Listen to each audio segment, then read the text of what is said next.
Oke, welcome back to my channel. Semoga sehat dan sukses terus buat kalian semua yang sudah subscribe dan like video ini. Dan buat teman-teman di rumah yang dalam keadaan kurang enak badan atau dalam keadaan sakit, saya doain cepat sembuh teman-teman ya. Biar kita bisa trading dan trading bareng lagi tentunya. Oke, langsung saja dengan seiring turunnya Bitcoin ya di harga 20.800 teman-teman ya, dan koreksi ya hampir 90% koreksi. Tapi ini masih koreksi sedikit teman-teman ya.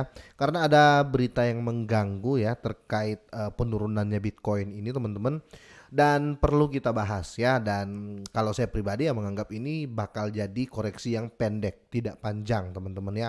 Karena ada beberapa berita di luar tentang kebangkrutan dan regulasi banyak lah ya untuk mempengaruhi bullish di 2023 ini ya. Bisa jadi lah ya, bisa jadi pengaruh besar, bisa jadi pengganggu lah ya, pengaruh dalam arti pengaruh mengganggu ya, kira-kira seperti itu teman-teman ya. Ada juga pengaruh yang bisa menaikkan, tapi ini pengaruhnya ya mengganggu harga naik, kira-kira seperti itu. Oke, langsung kita bahas teman-teman. Oke, diangkat dari Watcher News teman-teman atau Watcher Guru teman-teman. Harga Bitcoin turun mengikuti pengumuman DOJ ya, dan pengungkapan PPI Desember ya. Tapi sebelumnya sudah ada pengumuman bab 11 ya kemarin tentang bangkrutan Genesis teman-teman. Jadi banyak isu lagi nih yang mulai masuk di tahun 2000, di awal tahun 2023 ini. Tapi saya tetap bullish ya. Saya tetap berpikiran bullish di 2023 teman-teman ya. Tapi sekali lagi tetap Dior ya. Saya rasa ini nggak lama ya. Menurut saya pribadi ini isu-isu seperti ini nggak lama ya. Yang biasanya lama kalau terjadi perang lagi atau terjadi kenaikan suku bunga yang besar, itu biasanya bullishnya atau koreksinya agak panjang teman-teman. Tapi kalau seperti ini ya mungkin dia koreksi saat ini dan setelah itu sideways dan naik lagi ya. Oke, langsung kita bahas teman-teman ya. Bitcoin telah mengalami penurunan harga setelah Departemen Kehakiman Amerika Serikat mengumumkan rencananya untuk memperkenalkan penegakan cryptocurrency internasional.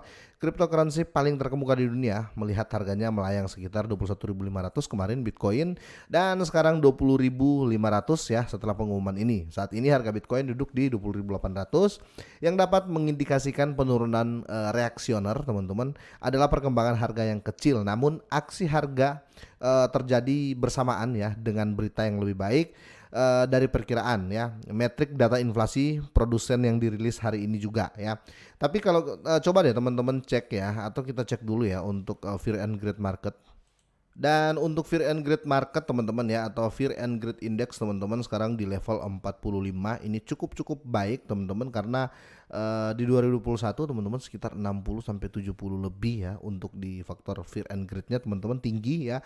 Kalau kita bandingkan dengan 2022, Fear and Greed-nya pernah ke belasan ya, ke 18 sampai 19, bahkan standarnya kemarin di 2022 Fear and Greed-nya jatuh di 24-25. Sekarang naik teman-teman di 45, dan kemarin pas hype-nya Bitcoin ya di minggu kemarin itu sempat ke 52 untuk faktor keserakahan dan ketakutannya, kira-kira seperti itu ya. Jadi saya masih rasa bullish karena Fear and Greed masih mantap teman-teman. Itu kenapa saya yakin ini isu-isu kecil seperti ini tidak akan menyebabkan Bitcoin sampai dam parah ya. Oke, Bitcoin mengalami penurunan harga kecil tahun 2022 telah dibahas dengan baik terkait pergerakan harganya yang terkenal. Kerugian yang ditimbulkan oleh beberapa entitas terbesar di sektor mata uang kripto dirasakan oleh banyak orang ya. Salah satunya dalam Bitcoin, dan yang harganya secara ajaib mencapai 15.000 di bulan November ya. Ini sangat-sangat parah. Kalau kita lihat 2022 itu penurunan Bitcoin itu hampir 90%. Oke. Namun lingkup cryptocurrency telah melihat penebusan ya untuk memulai tahun ini, karena harganya telah melonjak melampaui 20.000 ya. Sebaliknya semua mata tertuju pada fluktuasi karena harga ya, pasar ya mencoba menguraikan apakah kenaikan merupakan tanda penyelarasan pasar, atau ini hanya sementara, atau mungkin hal buruk akan terjadi teman-teman ya. Dengan memperhatikan harga, banyak yang memperhatikan penurunan harga Bitcoin yang cukup besar ya yang terjadi hari ini. Cryptocurrency yang telah bergerak di atas angka 21.000 ya, jatuh ke 20.000 dengan banyak spekulasi ya. Dua faktor ekonomi makro dapat menyebabkan sedikit penurunan teman-teman ya. Jadi untuk analis di luar pun merasa ini nggak akan lama ya, dan penurunannya kecil, kira-kira seperti itu. Nah, pertama DOJ teman-teman mengumumkan tindakan penegakan besar yang diambil terhadap perusahaan cryptocurrency ya, BitZlato. Namun sebelum pengumuman tersebut banyak yang sudah cemas menunggu ketidakjelasan isi konferensi pers yang diadakan oleh Wakil Jaksa Agung Liso Monaco. Selanjutnya harga telah melihat sedikit penurunan di tengah situasi yang akan datang ya, atau CryptoSlate yang mencatat penurunan 4% di tengah metrik dirilis indeks harga produsen PPI ya Amerika Serikat.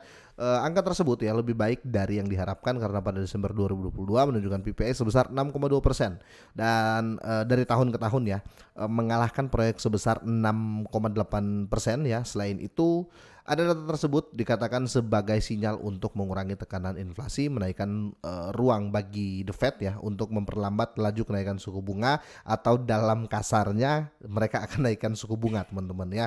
Dan di sini DOJ Amerika Serikat mengumumkan tindakan penegakan cryptocurrency internasional terhadap BitZlato, teman-teman. Jadi ini salah satu penyebab juga, tapi penyebab sedikit lah teman-teman ya. Ini tidak akan parah ya, karena analis juga sudah mengangkat ya. Ini tidak akan parah penurunannya, tapi minimal ya, minimal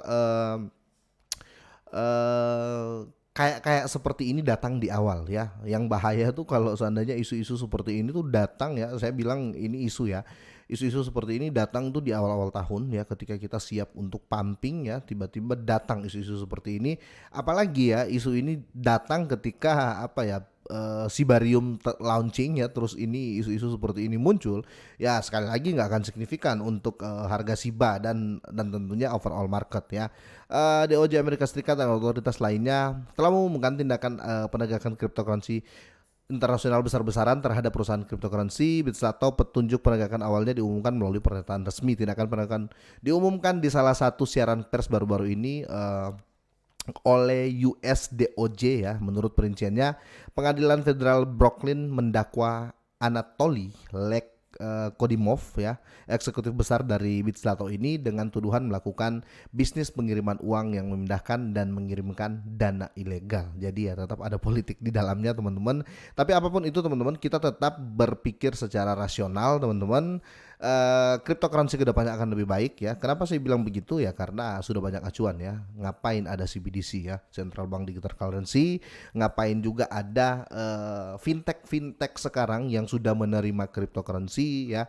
Itu semua dipersiapkan, bukan dipersiapkan. Itu semua ada teman-teman karena ada acuan penggunaan cryptocurrency semakin meluas. Apalagi sekarang adopsi global ya, sistem blockchain sudah terjadi, bahkan Indonesia sudah sudah mengakui pasti, bahkan sudah melakukan itu ya, sudah ikutan mengadopsi sistem blockchain ya dengan adanya Project Garuda atau rupiah digitalnya Indonesia. Jadi ini sangat-sangat bagus. Tetap saya berpikir 2023 bullish teman-teman. Menurut kalian seperti apa? Silakan tinggalkan di kolom komentar. Semoga bermanfaat, semoga sehat dan sukses selalu buat kalian semuanya.